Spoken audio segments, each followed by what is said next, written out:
Alrighty, hello and welcome to tonight's fantastic, interesting dinosaur action. Oh, this is a different one, focusing on legendary creatures to splash one-ofs or two-ofs potentially if they're really nice, but used in my Ghalta Stampede Dinos list, which is already very deadly, but it's pretty easy to splash for white or black or blue, red as well, of course. I can grab Jetmir's Garden, Ziator's Proving Ground, Ketria Triumph, or Cavern of Souls or Sunken Citadel can be chosen for the specific color or the specific creature type with Cavern, which would get that legendary creature down uncounterable. Sylvan Scrying, searching for whatever land I need to get my source of the splash, and Nurturing Bristleback, able to grab the one of or the two of Jetmir's, Ziator's, or Ketria Triumph. That is lovely stuff. It's just about as consistent as you could hope for. Pretty much by the time I need it, I'm going to see it pretty much every game. I'm going to be able to play these legendary creatures if they aren't green or red, and there's a lot of juicy options. Just elevating Ghalta or all the creatures, or bringing the pain to an opponent. I might start off with some of these legendary creatures. Some are more sideboard potential, starting off in no particular order other than mana value. Thalia, Guardian of Thraben. I might as well tax non-creature spells more. It does hurt me a little bit, but for the most part it is pretty much just creatures. So this, I would think, does the trick. Yeah, makes sense. Have it in the sideboard, bring in my only copy. If I see it and it lands, alright. Make my good matchups better and get more wins that way. Reality chip. That's alright by me. One on the blue to look at the top card, and then if it's attached to a creature, we get to play lands and cast spells from the top of our library. Might as well, make the deck even better just in general. If and when I do go into blue, I don't see too much of a reason not to have this in. Saheeli, Sun's Brilliance, and you're going to see this a little bit with a few more choices further down, but creating a token that's a copy of a creature I have, creating copies of creatures because I have so many fantastic and big things. That might not be the case for a lot of you guys, but when you have a creature that's 6 or 7 or 8, it makes extra sense, more sense, to make a copy of that. If the highest cost creature you have is 4, it's pretty good. It's pretty good, but you feel even more benefits. Copy a Carnage Tyrant, Tyrranax Rex, good. And copying Tyrranax Rex might be even better, because then you would get the poison counters further onto an opponent, getting to 10 or more. If you hit with Tyrranax Rex 3 times, they are at 12, and they're extra dead, super poisoned, overkill. That is quite nice indeed. I don't really like the activated ability part needing blue. I wish it was just red or just tapping, unfortunately, but creating copies of stuff, good. And speaking of taxing, I could see a Naya Dinos, a white taxing package, having this and Thalia in the sideboard, along with some other legendary creatures. Bring them all in, hurt stuff, a lot of stuff, really. Valkmira, Protector's Shield specifically, I like that quite a bit. If a source an opponent controls would deal damage to a permanent we control, prevent one of that. That's pretty good. But whenever us or another permanent becomes a target of a spell or ability an opponent controls, we counter it unless they pay 1. And that could also be nice, stacking that specific type of ability with other cards. There are a few, but that would be good. Kind of giving everybody a little hexproof ward. Of course, Bedrock Tortoise probably is the best for that. During our turn, all our creatures have hexproof. It's pretty hard to top that, but, you know, a package of white legendary taxing in the sideboard or starting out, that would be nice. Satisfying. And the other Thalia, well, if I have one, I might as well play this one too. Might as well have creatures in non-basic lands enter the battlefield tapped on the opponent's side. Fable of the Mirror Breaker.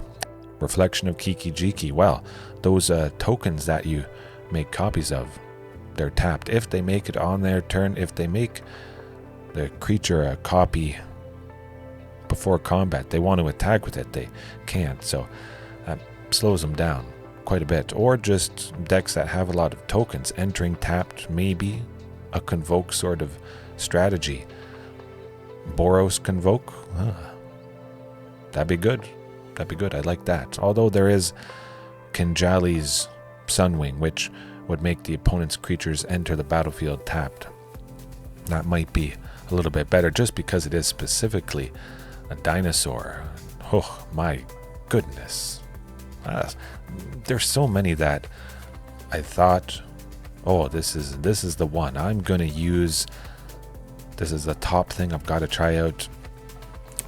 A lot of things make a lot of sense here, and we're just getting started. Strap yourselves in. But Arnie Meadowbrow, 2 in red. Whenever a creature we control attacks, or a creature enters the battlefield under our control attacking, we may pay 1 in red. If we do, we may put a creature with mana value less than that creature's mana value from our hand onto the battlefield, tapped and attacking. So what does that mean? I could attack with Tyrranax Rex. I would have this guy out already, but attack with Tyrranax Rex, pay 1 in the red, and put Carnage Tyrant onto the battlefield. Attack with Ghalta Stampede Tyrant, pay 1 in the red, and put Tyrranax Rex out. Something like that. The possibilities are endless. This has the great potential, because I have creatures that are so expensive, to really be extra sneaky, extra aggressive.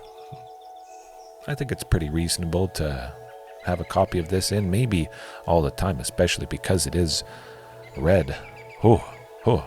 Deadly. Gadrak, the Crown Scourge.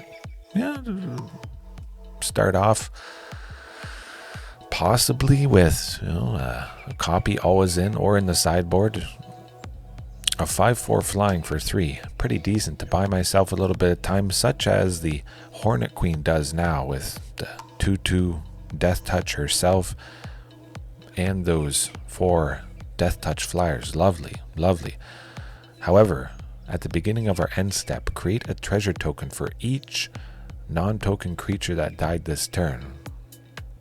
That could be pretty good. I could see a bunch of non-token creatures, a couple dying during our turn, although I would imagine the opponent takes out Gadrak right away if possible. Get a little bit of extra treasures, ramp a bit. Not that I need it. I don't really care too much about that part, but just a big flying creature that's in red helps buy myself a little bit of time. I don't get caught out by flying so much anymore, which I think the Hornet Queen is probably good enough for that, but this would come down a little bit earlier than the Hornet Queen. Buy myself even more time, and sometimes that's all I need. Just a couple turns. Get to that critical mass, the critical amount of mana for Ghalta there.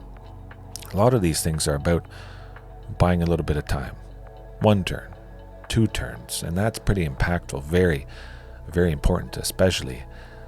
This is more of one of the wacky things. There are a few wacky choices here. I wanted to use it. I wanted to try to use it, but when I was using Marauding Raptor, a lot of creatures, potential options that had 2 toughness, they went away just because they would die to the 2 damage. Whenever a creature enters the battlefield, Marauding Raptor dealing that to each creature, our creatures. I just love the flavor of this, the look of Rock, Hex Gold Nabber, Trample Haste for 2/2. Whenever equipped creature and equipped creature you control, other than this guy, attacks or dies, You may attach all equipment attached to that creature to this guy. I would probably have to dip into equipment a little bit too much. Ember Cleave, various swords, of course, are always a potential option, but that would be pretty cool to see this guy come down. Man, extra satisfying. Goblins and dinos, and who knows, it's a zoo. A lovely, lovely mixture. And speaking of copies, maybe Tyrranax Skin Shifter, if it is part of the creatures that Ghalta puts out, whenever it attacks, it becomes a copy of another non-legendary attacking creature until end of turn. Does that make a lot of sense? Maybe. It's kind of like giving one of my big creatures double strike-ish, but of course splitting a creature into two, doubling it that way could be a lot more beneficial. Double strike is nice, or doubling power, but sometimes you just want that. And in the case of Tyrranax Rex, you definitely want that. It doesn't enter as a copy of a creature, which would get the benefit of enter the battlefield effects like Palani's Hatcher or Regisaur Alpha, but it still has, some potential at the very least. Maybe I should have started off with this. The dinosaur creature, the dinosaur enchantment. I have been a little bit wary just because Woah I, Poet of Unity, does take 2 red to activate, 5 in total. Grabbing a basic land, it's kind of rough. Right now I am at 3 forests, nothing else. Oftentimes the opponent uses Field of Ruin and I see those basic lands. I do run out, and I did actually against Azorius Control opponent that I faced today. That was painful stuff. My goodness, luckily I had another Castle Garenbrig in hand, but this, could I just always have a copy in? It's always good. Potentially. Never remove it. Add in a few more basic lands, although it is pretty tight with 18 land dinos. My, oh my. We'll see. I think I have to try it out a little bit more. Just in general, makes the entire deck better. It is all about dinosaurs. Do I need it? Is it necessary? I don't think that's the case. I would probably rather play something else for 3 that has a different impact, an immediate impact, maybe elevating every other creature. Again, paying 5 to transform it could be rough. I would imagine this dies to removal. I don't play a whole lot of other early creatures, so when the opponent has it, and they will have it, this is getting killed. They know what the flip side does, and they don't want that to happen whatsoever. Just depends how often I can transform it. I would like to do that right away the turn I play it, but I don't think that's going to happen, sadly. We'll see. For a later date. However, speaking of advantage and drawing cards, doing lots of stuff, I like this. If we would draw a card, so this gets around, you-know-what, Sheoldred the Apocalypse. If we would draw it, exile the top 2 cards of our library instead. We may play those cards this turn, so we get extra advantage. We don't lose the 2 life. I could keep in up the beanstalk with Sheoldred.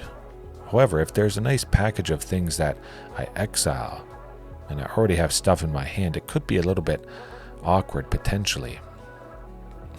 And I might want to build up stuff, which also could be quite rough, but just a little bit extra advantage, changing card draws into not card draws. I like it. We'll see. Easy enough to splash for as well. 3 for a 2/4. Not bad. Just good in general. Then Judith, Scourge Diva. Speaking of making everything better, something that, again, could just stay in all the time. When I go into Jund Dinos, might as well. This is a very enticing option. Other creatures you control get +1/+0. I have a lot of creatures. Of course, the Hornet Queen and Palani's Hatcher and Regisaur Alpha. But specifically, now that I'm using the Hornet Queen a lot, this makes even more sense. Make those insects 2/1s. Whew. Tons of value, tons of value. And whenever they die, whenever they trade with something. Oh, never mind, it's non-token. I was just rereading that. But, hey, if the opponent sweeps, they're probably dead. I have a lot of creatures out. A lot of non-token... Excuse me. I need to drink some coffee, my goodness. A lot of non-token creatures out.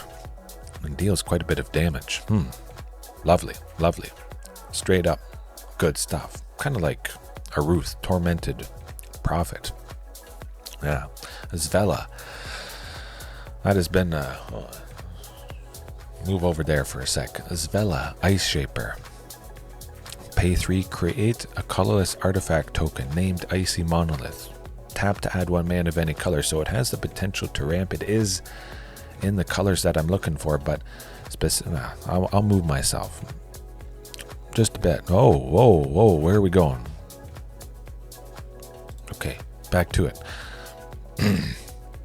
Zvela has that ability there, very expensive ability, but Castle Garenbrig, you can use its mana for creatures with activated abilities, and that's a pretty good one.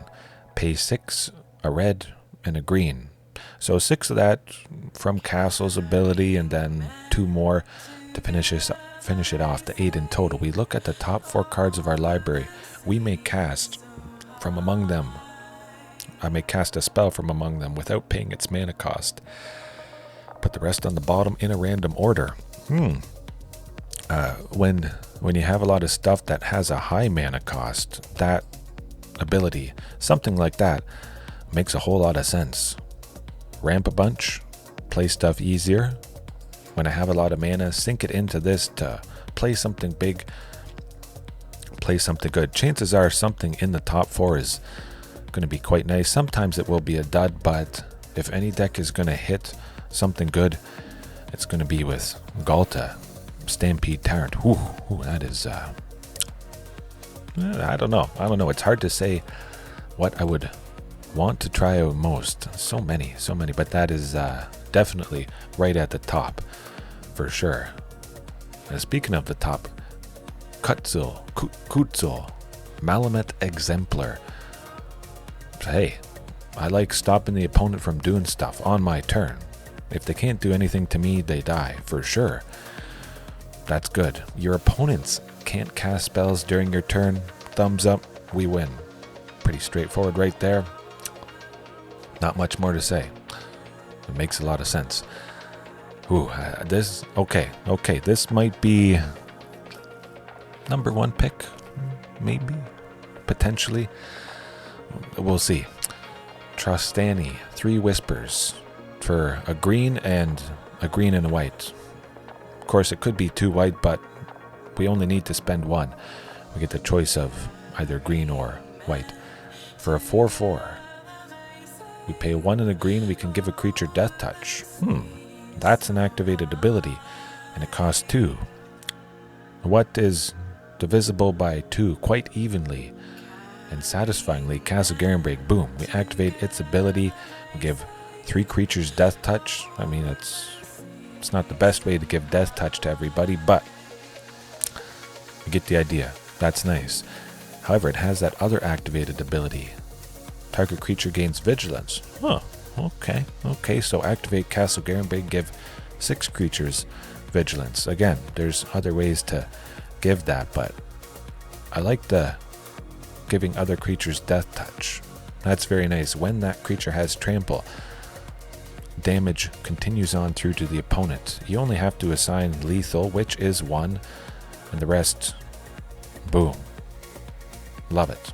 That basically wins right there. It doesn't matter what creatures the opponent has, and sometimes with Stampede Dinos, it still doesn't, because there is so much overwhelming damage, but giving Death Touch to creatures would make extra sure that you get the job done. Maybe it's overkill, but it would possibly get me wins in lots of other scenarios, and the Vigilance too, but we'll see. No. Hard to say. Rocco, Street Chef. This is more for the fun side of things, but it does have a interesting potential. At the beginning of our end step, each player exiles the top card of their library. So the opponent gets the first chance usually to cast a spell. But whenever a player plays a land from exile or casts a spell from exile, you put a counter on target creature and create a food token. Of course, there are quite a few decks that, well, some decks that combo off, exile a spell, they can play its discover combo. Oh, interesting. That'd be nice, of course, if they're going off with the chain of stuff. It's probably too little too late, but we could maybe do something nice with that. A little bit of way to get advantage as well, and making food tokens. I just love the funniness, the comical nature of dinosaurs, food, veggies, salads. Some of the dinosaurs probably are carnivores, but it doesn't hurt to have some greens every now and then. But back to buying time. Mangara, the diplomat. That would certainly buy a little bit of time. 4 for a 2/4 lifelink. That's a pretty decent body. Whenever an opponent attacks with creatures, if 2 or more of those are attacking you and or planeswalkers, you can if they're attacking with some creatures, us, we do a thing. We draw a card. And whenever an opponent casts their second spell, each turn, draw a card. Well, there's a lot of decks that play multiple spells in a turn, so we would get some extra cards, and, well, we would draw extra cards in many different scenarios with this. And it's a good body, and it's got lifelink. Buy some time. Package it with the taxing legendary creatures and bring it all in and make the opponent's life quite miserable. Speaking of the most miserable option, Mural, Shield of Argive. I tried it before, somewhat recently. That's it. That's the best option to stop the opponent from doing much of anything.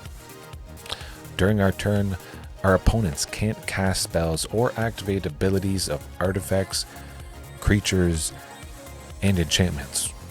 There you go. Boom.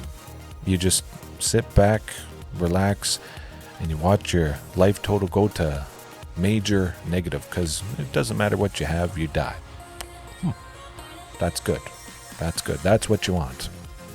The best option for that. Oh man, deadly potential. Pretty straightforward. It's good. And back to copies. The blue, of course, I think has the most options for copying creatures. Spark Double, that or anything else. Well, it isn't legendary. It could copy something legendary, though, which is quite interesting. Do I want to do that? Maybe. 2 Ghalta Stampede Tyrants? Oh, you might as well. If I have one out and I draw a bunch of other creatures, I want to put them all out maybe at once. Perhaps there's some scenario where that happens, when we have it enter the battlefield as a copy of a creature or planeswalker we control. If it's a planeswalker, if it's a creature, it enters. If it's a planeswalker, it isn't legendary. So I guess, yeah, you can't copy a creature that's legendary. Well, okay. But still, the copying aspect, that's what I'm getting at. We got big creatures, make a copy of it. Lovely stuff. But probably just give double strike to the big thing. The big creature. When a lot of stuff hasn't entered the battlefield effect, usually probably Regisaur Alpha, Palani's Hatcher, bouncing it at the end of our turn, again and again and again. Hornet Queen as well. Imagine bouncing Hornet Queen. Pass a Deep Dwelling would just elevate a lot of things that are already in the deck. That's pretty darn good. Of course, we would never be meeting the devotion for blue. It's a little bit unfortunate not having the potential to have a lovely 6/5 indestructible creature. But just the bouncing aspect. That's nice. Is it nice enough? Impactful enough? Maybe. Probably not, but we'll see. The only black, the only mono black legendary creature I could find that I was interested in. Yeah, that's pretty good. Pay a black, sacrifice a creature, scry 2. Nice. A little bit of advantage just digging for something impactful. However, the 2 and a red to tap, that's what I'm interested in. We exile the top card of our library. We may play that card this turn. Well, that's pretty good. When we exile a non-land card this way, he deals damage equal to the exiled card's mana value to any target. Okay. Ghalta Primal Hunger.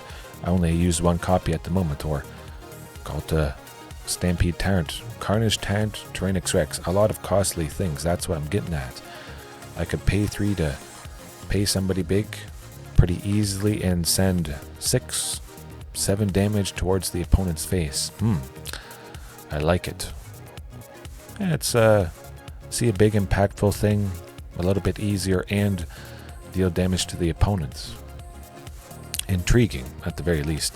Ezryn It, the Fervent. Ooh, I've used it before, and I was using this in the mixture of cards, the variation that I was playing when I was in Mythic a while ago.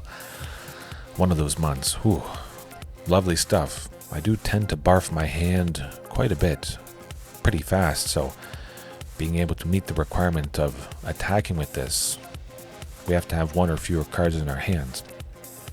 That does make sense. But also discarding a card, that's kind of interesting.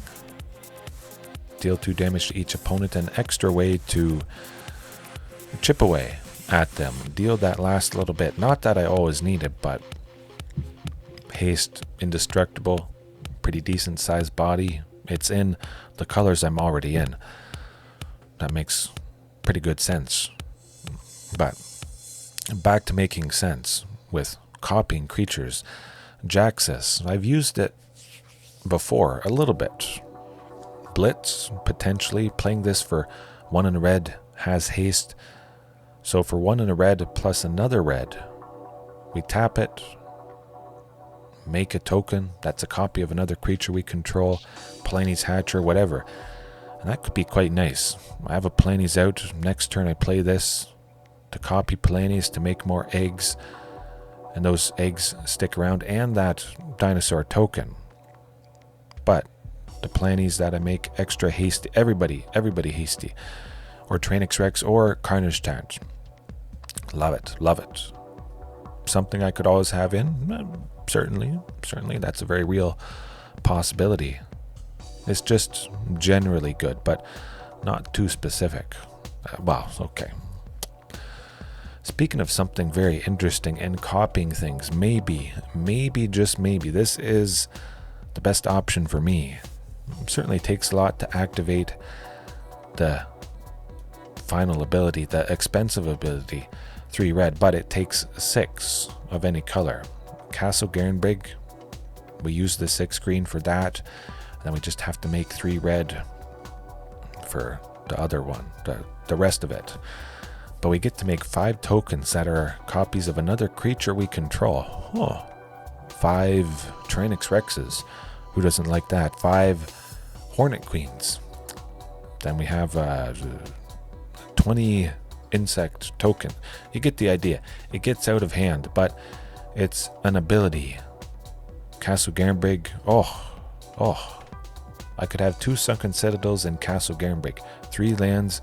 Make 6 of the mana needed for that. Could I make 3 red? Potentially. There's a very real possibility. It would be a little bit difficult.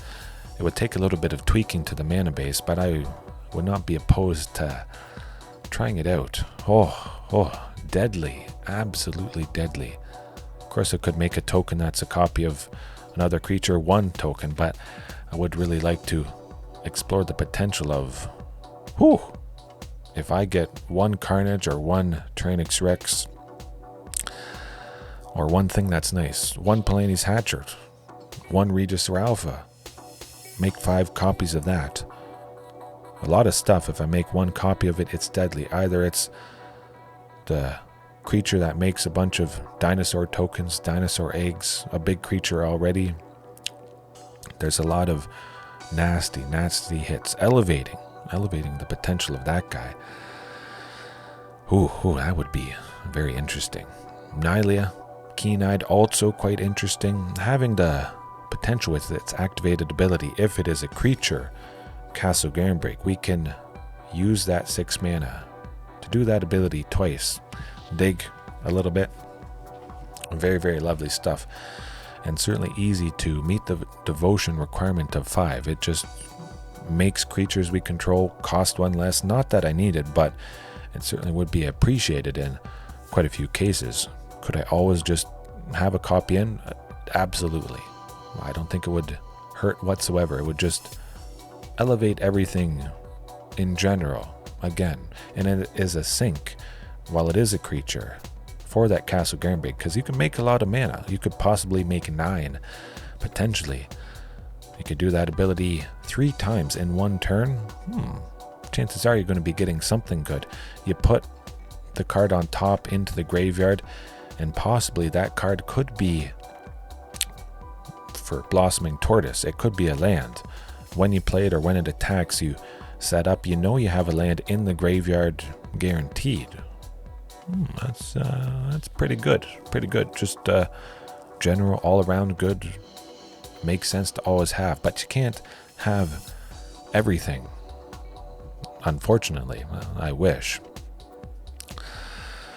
But you could have the potential to make the opponent attack you with all their creatures, and I think that makes a lot of sense. It probably could in a lot of cases with Carder Doomscourge. Yeah. When it enters the battlefield until our next turn, creatures our opponents control attack each combat if able. I like it. If we're in a bit of a staring contest, or I have lots of creatures, or it just doesn't make sense for the opponent to attack, boom.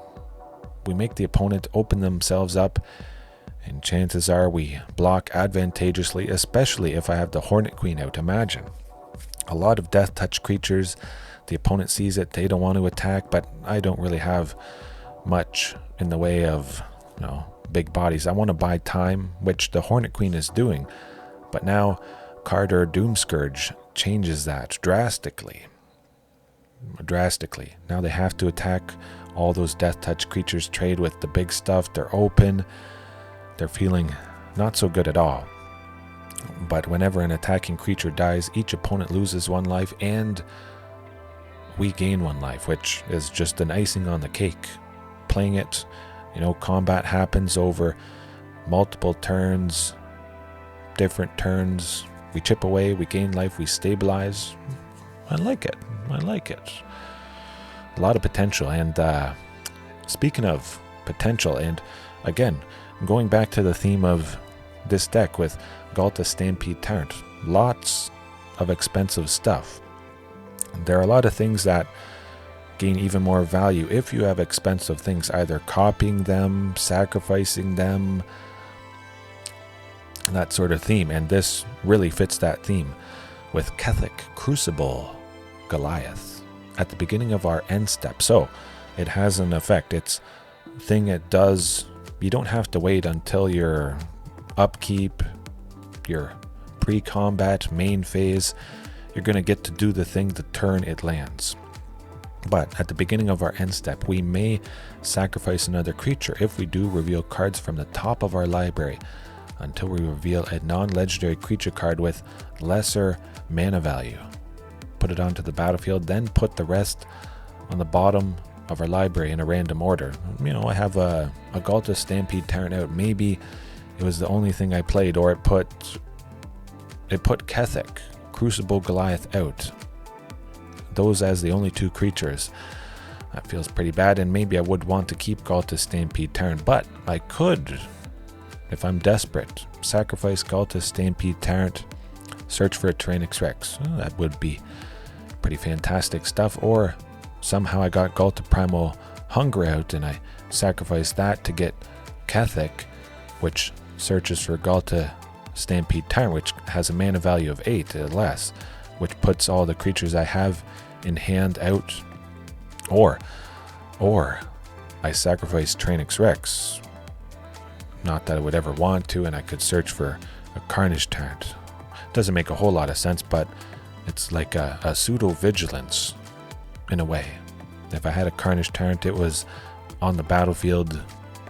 I have a hard creature to target or get rid of, but I have it to block on the following turn.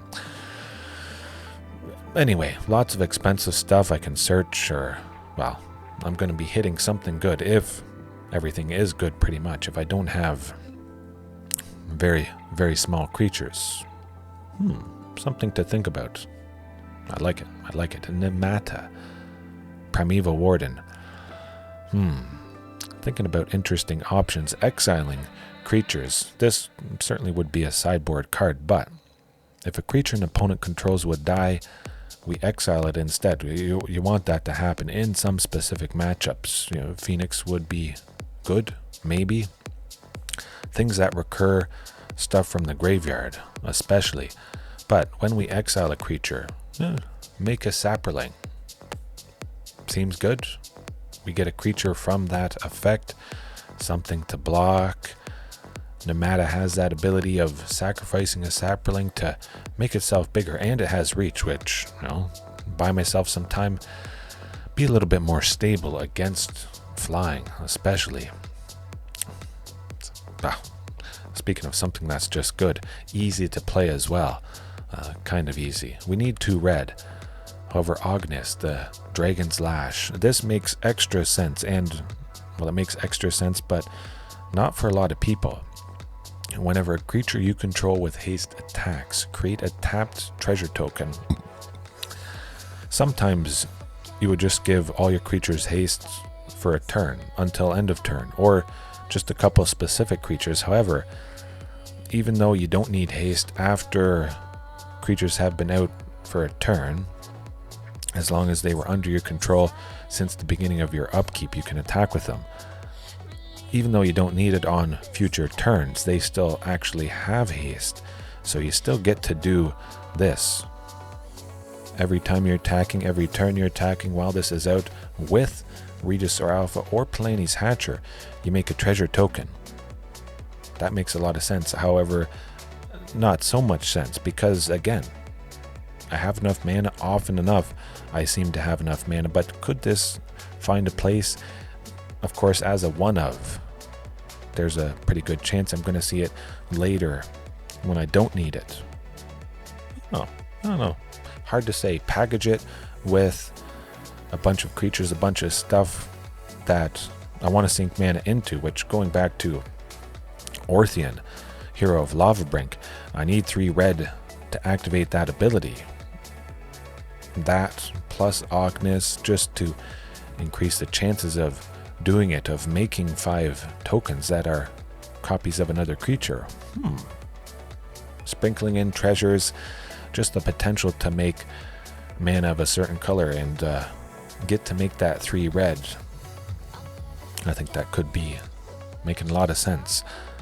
But something that also makes a lot of sense, especially because of Blossoming Tortoise, Soul of Windgrace. Whenever I'm in Jund, this is what I'm doing, 100%. When Soul of Windgrace enters the battlefield or attacks, we may put a land from our graveyard onto the battlefield tapped under our control. So many times, numerous times, when the opponent uses their Field of Ruin, I'm going to destroy your Cavern of Souls, and I'm going to be able to counter the dinosaurs that you play. Sometimes they still can't because of Carnage or Tyrranax Rex, but oftentimes they destroy Castle Garenbrig, and I don't like when they destroy Castle Garenbrig. So now I get to get it back when I play this. Or Blossoming Tortoise puts lands into the graveyard. Multiples, potentially. Soul of Windgrace gets it back. It has kind of natural synergy with Blossoming Tortoise. I think that's a pretty good reason, but also the Field of Ruin angle. I don't like that whatsoever. Beseiju, potentially, if and when I use that, I discard it. I can get it back with Windgrace. Lovely, lovely stuff.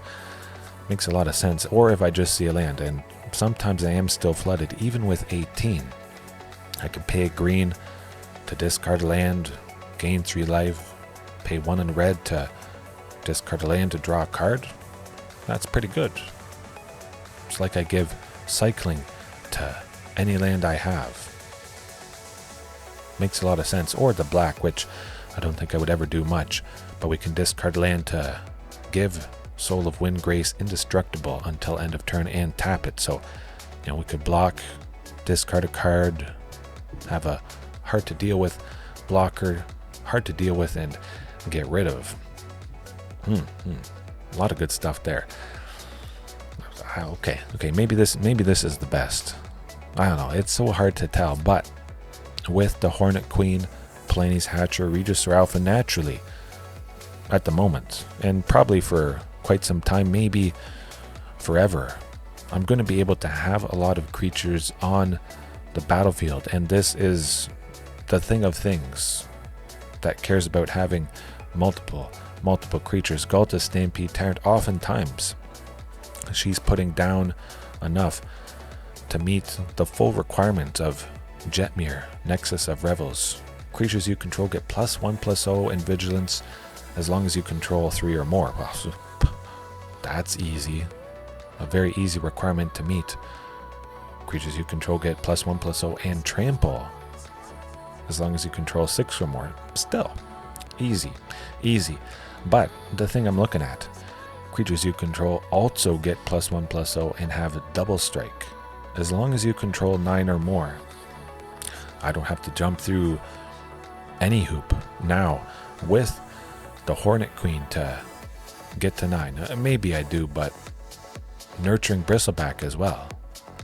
There are probably many scenarios where, boom, Ghalta just puts 9 or more creatures out with all those tokens, plus this guy.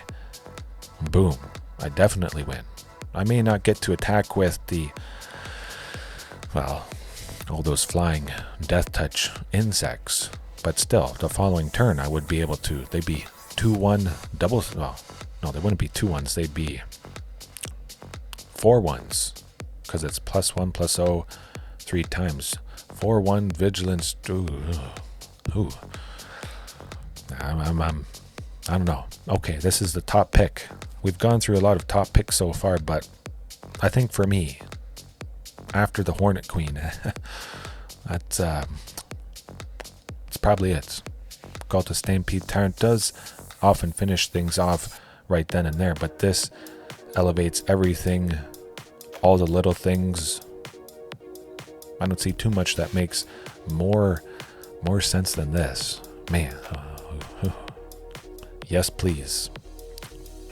100%. Wow. Speaking of things that make more sense, I'm in white with Jetmir, Nexus of Revels. Add this to elevate it even further. If I had a hard time making 9, I won't with this, because doubling the tokens with Palani's Hatcher, with a Hornet Queen, oh boy. And taxing the opponent, stopping Amalia Explorer, any enter the battlefield effects from the opponent's side. That makes sense. Pretty straightforward.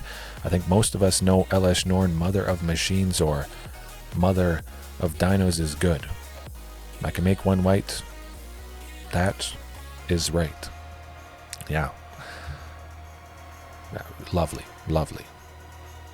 Speaking of lovely, potentially, Kenrith, hey, as I'm in white, let's do it.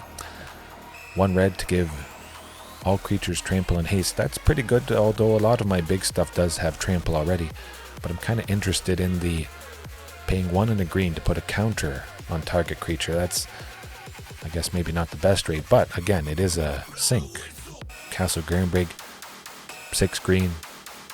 There we go. Put 3 counters on somebody, or 4 sync mana into it.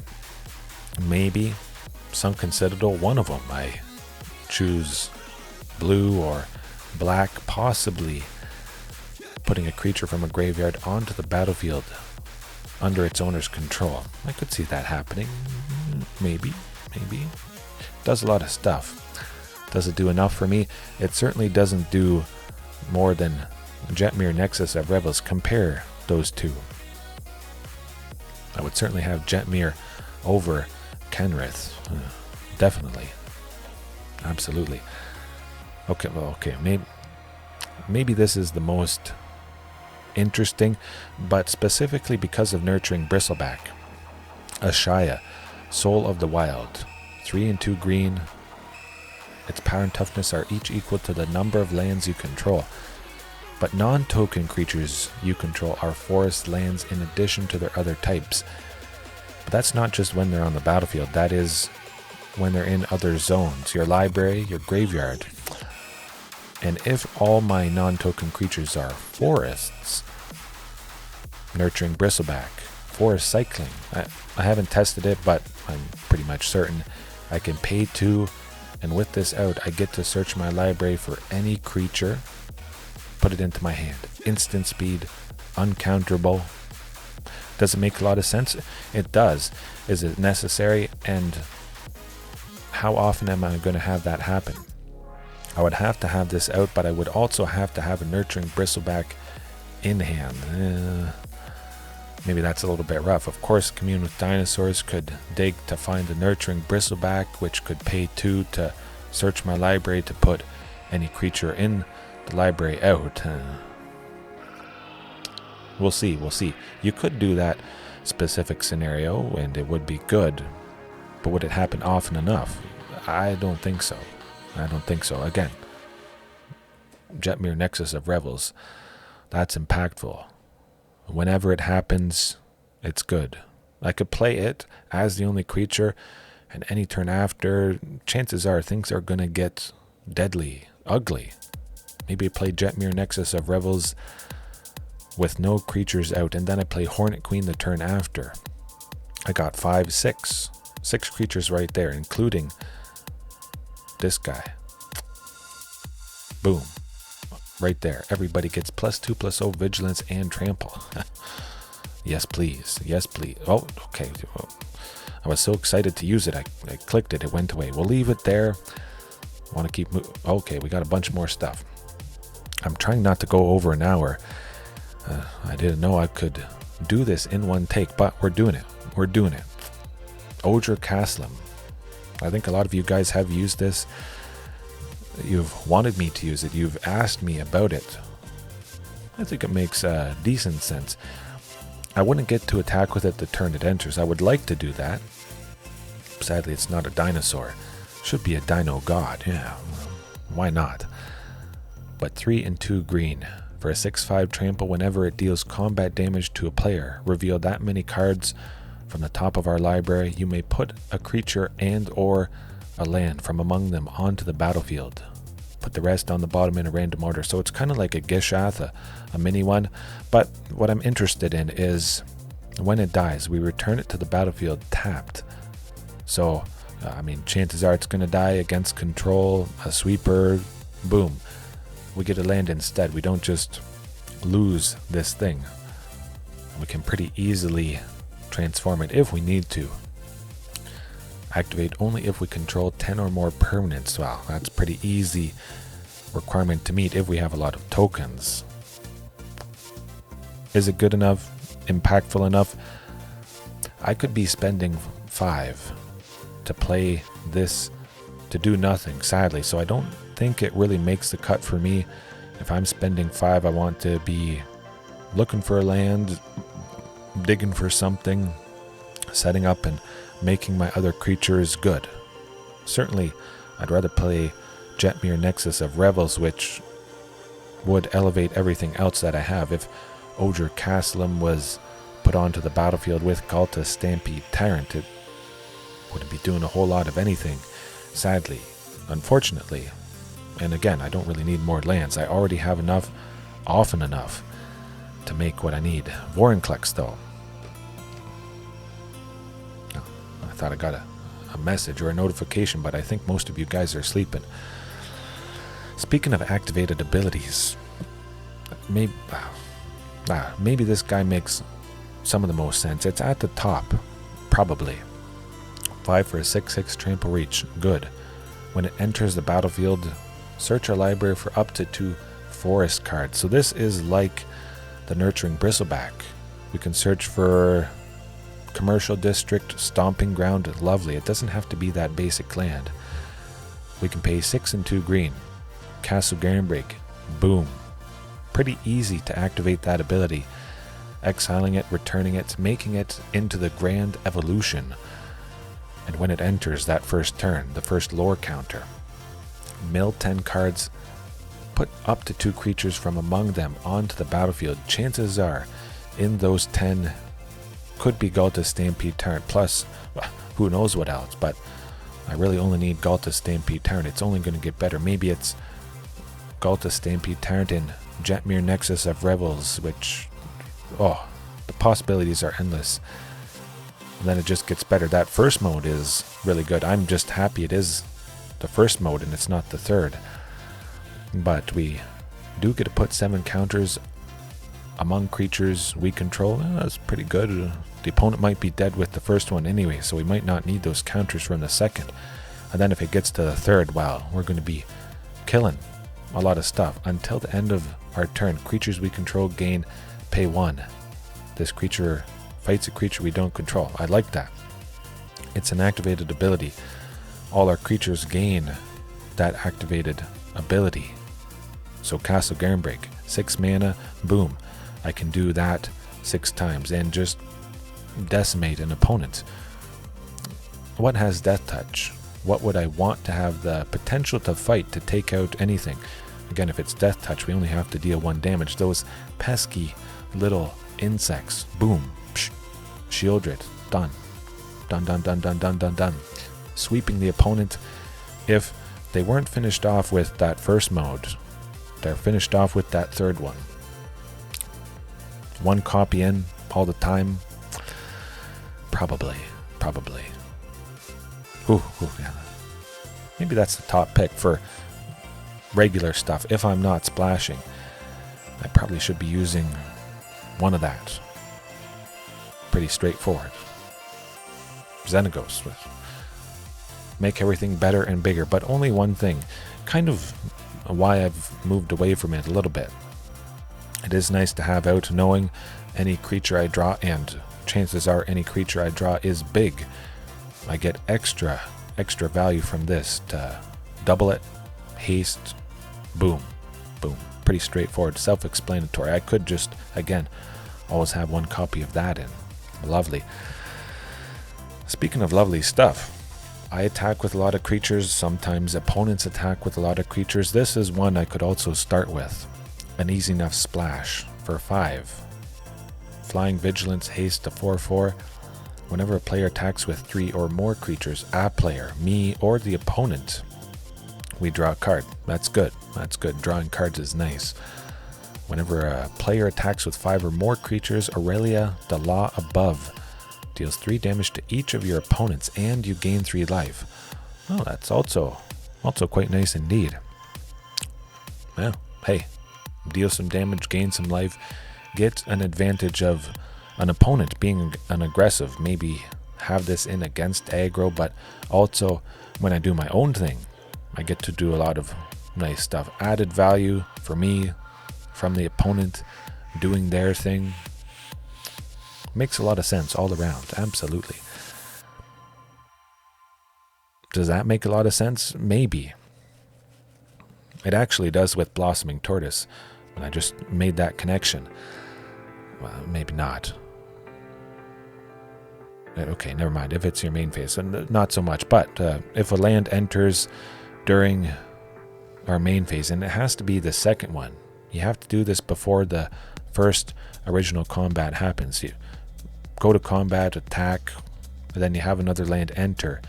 Then you untap creatures, and you have another combat phase. That's good. That's good, but you might as well double the power of all creatures you control. Zapandrel, Hunger Dominus.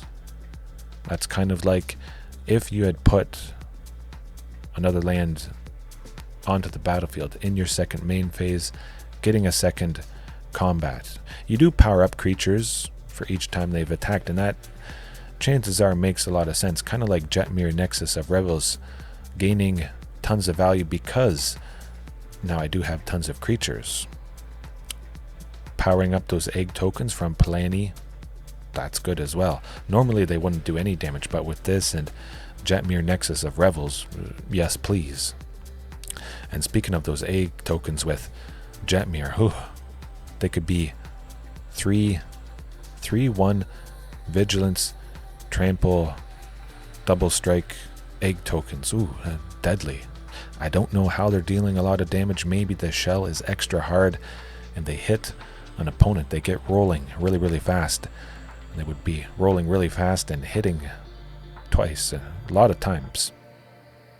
But I still think Jetmir Nexus of Revels probably makes more sense than Morog. Kind of similar, a little bit. Double strike or double combat. It all depends. The other Vornklex. Hurting opponents, stopping them from putting nearly as many counters. There are a lot of things that this could help. This would stop Quintorius Canned entering with half of the counters. They wouldn't be able to go off and discover. And that's good. That's very good. Does it elevate the stuff in my deck already? Not so much. If we would put a counter on a permanent or a player, we put twice that many. It's not really based around 1/1 counters or having a lot of planeswalkers. And you can ultimate whenever you play a planeswalker. If this is out, I think most planeswalkers, you double their loyalty. They enter with double. It would probably take a lot of workaround, a little bit of workaround just to maximize its potential. Aside from Jetmir Nexus of Revels, you get the fact that I'm interested in that? Jetmir Nexus of Revels, it takes no workaround. You play it, it's good. It elevates everything I'm already doing, but this hurts some people, and it's easy to play, and it costs 6. Playing this on turn 4 with Castle Garenbrig, 6/6 trample haste to hurt some strategies. Pretty good. Olivia though, Crimson Bride, yeah, I like it. Putting an extra creature onto the battlefield whenever she attacks. But if everything is on the battlefield already, sometimes with Ghalta Stampede Tyrant, doesn't make a lot of sense. Maybe not so much. I don't think it's exactly necessary, but when you have a lot of big creatures, that's what I'm getting at. It could make more sense if you're putting that onto the battlefield and attacking. And it's cool, but probably not quite necessary. Speaking of just general good stuff, I used this in my draft that I did. I had 1 token, so I did Karlov Manor draft there. Yeah, this was good. I splashed for it, but a 6/6 flying trample. Excuse me. At the beginning of our end step, target opponent may sacrifice 2 non-land, non-token permanents. That's pretty good. If they don't, you draw 2 cards. I could see this being quite deadly, even if we don't get to attack with it the turn it enters, because Ghalta puts it out, or we just play it. It makes the opponent's life troublesome. If they have 2 planeswalkers, artifact and a planeswalker, maybe it's against control, they don't have a lot out, but we sneak it in, they're probably going to want us to draw cards, and I want to draw cards. Again, drawing cards is good. Or this hurts an opponent until that they can't be hurt anymore. Lovely. Big creature, flying, trample, just generally good in a lot of situations. Something to keep in mind. Scary stuff. Necessary, not so much. Again, Jetmir, Nexus of Revels. Probably a little bit more impactful than this. Guaranteed to be impactful when it hits. This is just generally good.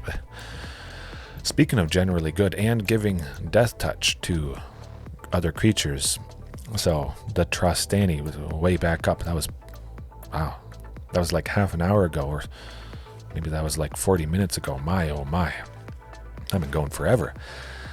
But Trostani paying one, I forget actually how much it costs. Let me scroll up a second.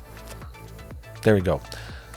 Paying 1 and a green to give 1 creature death touch. Very nice. Again, activated ability, Castle Garenbrig. But where is he? Zagras. Everything just has death touch. It just does. I like that. I do already have enough death touch things, I think, with the Hornet Queen. But again, the big creatures with trample, getting death touch on them. That's what I want to be doing. Is death touch on my trampled creatures necessary in enough certain scenarios? I don't think that's the case. Again, just going back to Jetmir Nexus of Revels, that would probably be more helpful than this. Double strike, oh, that's good. Lots of creatures. It's hard to say. But easy enough splash elevates all the creatures I already have, makes them trade with everything, and I like that big time. But this is also a very an interesting option. A legendary creature, or just some creature that is massive, that requires the splash, black, but also the rest of its mana is at least 6 or more. So Castle Garenbrig's ability to make the 6 green, I only have to make 1 black with something else. Cavern of Souls, Zayator's Proving Ground, you get the idea. So I could have a very sneaky, a very early Beladros Witherbloom, or something else that has that. To splash with the 1 color, and the rest of it is 6 green. Synergizing a little bit with Castle Garenbrig's ability. Would I like to specifically play Beladros Witherbloom? At the beginning of each upkeep, each turn, ours and the opponent's, we make a 1/1 pest. That would pester them. Fantastic chump creature. Whenever it dies, we gain 1 life. Oh, that's pretty good. Stabilize a blitz. Block somebody. Pay 10 life. Untap all lands we control. I don't need to do that. I have enough. I play big stuff. 1 go. Kill the opponent sometimes.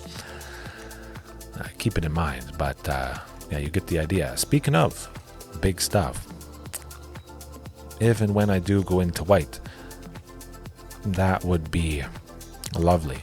And part of its cost 6. Hey, there you go, Castle Garenbrig.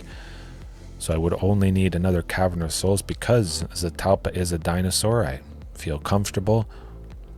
I'm usually always choosing dinosaur, but then Jetmir's Garden, that sort of thing. Could I make 2 white work?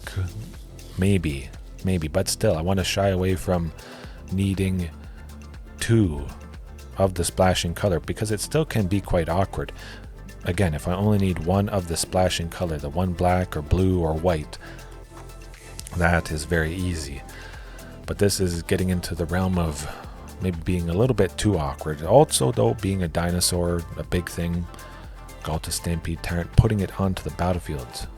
Getting to attack with this the turn it enters with Regisaur or Palani's Hatcher.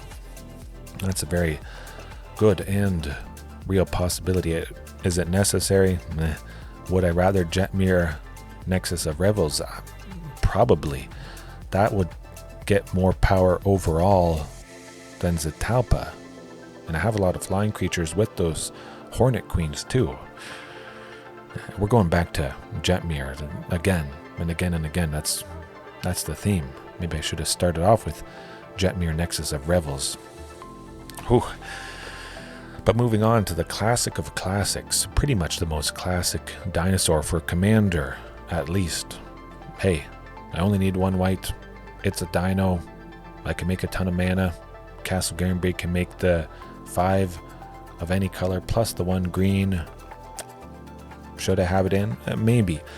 But I don't exactly want all those dinosaurs onto the battlefield after combat has happened. If I'm going to put a lot of stuff out, it's going to be before combat, because I'm going to kill the opponent, and sometimes it's down to the wire.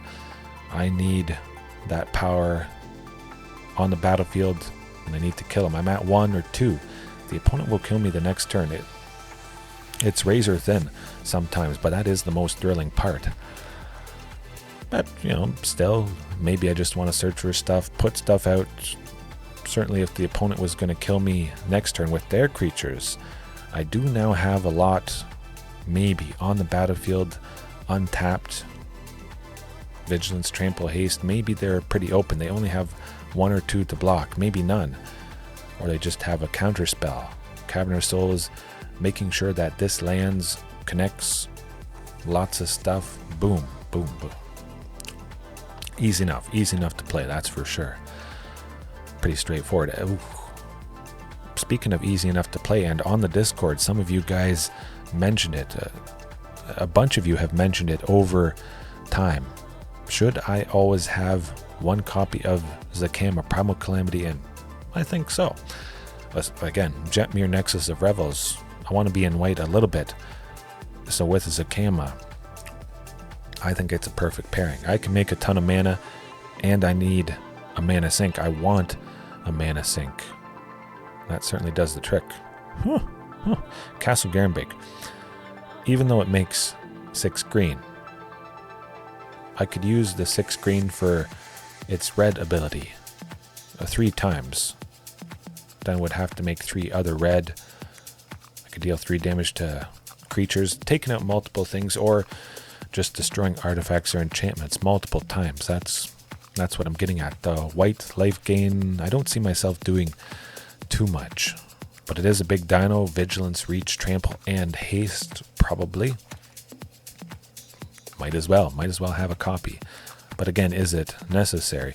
Jetmir Nexus of Revels has probably a bigger impact than this, I would think. And I want everything to fight for its life. Every single choice that I add.